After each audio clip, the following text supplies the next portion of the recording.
friends, I'm Akash, and this is your News of the Week for the week of February 27th to March 5th, 2022.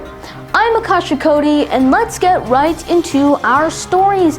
And we begin with Russia's invasion of Ukraine currently ongoing. Russia has the upper hand and has invaded many different cities in Ukraine as the war intensifies more than ever before. Now, there have been many refugees leaving Ukraine en masse, and neighboring countries are accepting them into their borders. And Western allies are currently isolating Russia through harsh financial sanctions, internet reception blockades, and even banning Russian athletes from international sports competitions.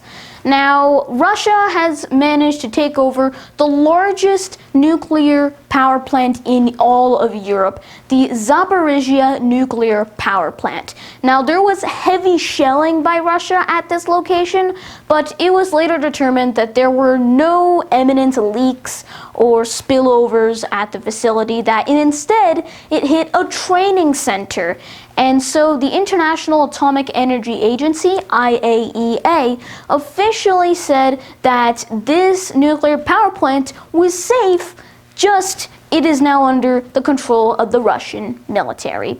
As well as this, we are seeing the fact that Russia has blocked Western media outlets like social media as Facebook, and not only that, news sites like the BBC have also been blocked. That way, Russia only really leaves state media and news. So state-controlled media outlets are going to be one of the only things left for Russia at this point.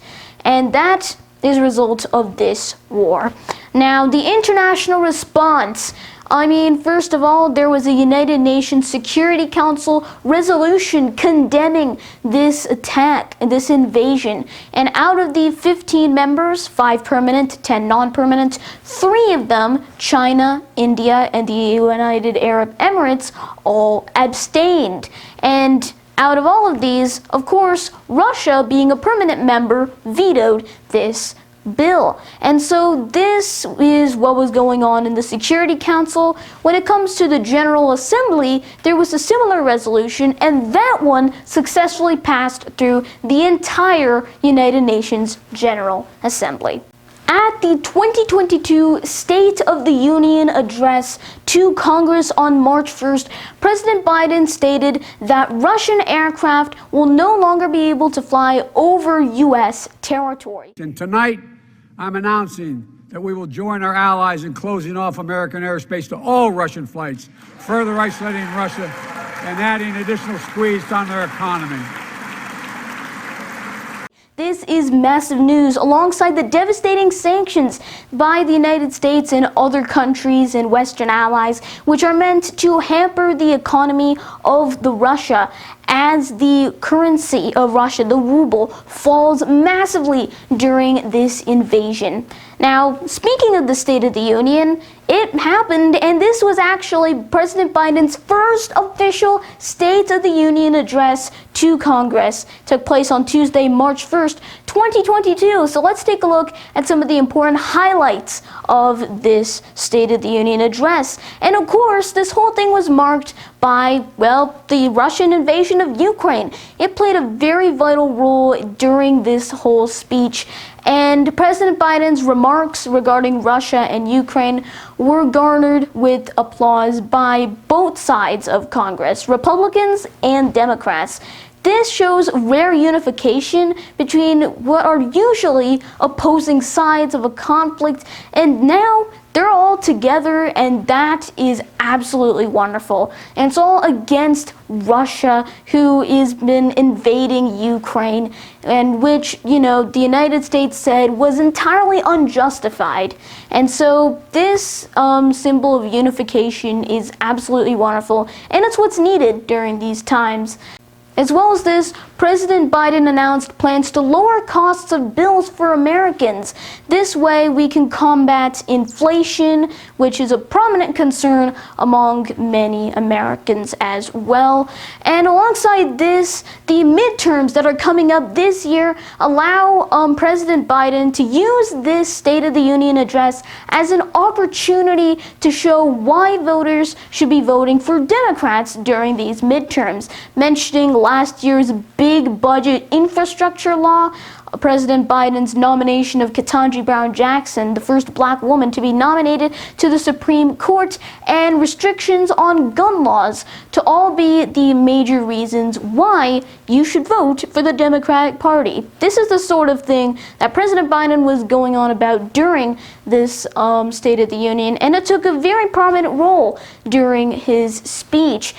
And finally, President Biden talked about COVID-19, saying that most Americans now could safely return to their jobs without needing to wear a mask. And this is pretty good news because this symbolizes the fact that COVID-19 is currently on the decline. And that means that hopefully, if we all just stay safe a little bit longer, just make it the last extra mile, then that means that hopefully COVID-19 might not even be a thing very soon, and that is going to be absolutely wonderful. But at this time right now, COVID-19 cases are going on the decline. So it's important to stay vigilant of that. And that's why we're taking a look at our COVID-19. So let's take a look at the COVID-19 cases. We have a slight uptick from last week. Last week we had 1.7 million cases worldwide per day. Now we're seeing 1.8. But this is the sort of fluctuation that's been going on quite commonly over the past few weeks, and so this should roughly be expected. As well as this, we're seeing 51,000 cases in America as well. When it comes to deaths, we're seeing a lot more of an improvement than we do with the cases. Only 8,000 deaths per day from coronavirus, 1.8 thousand of which are from the United States.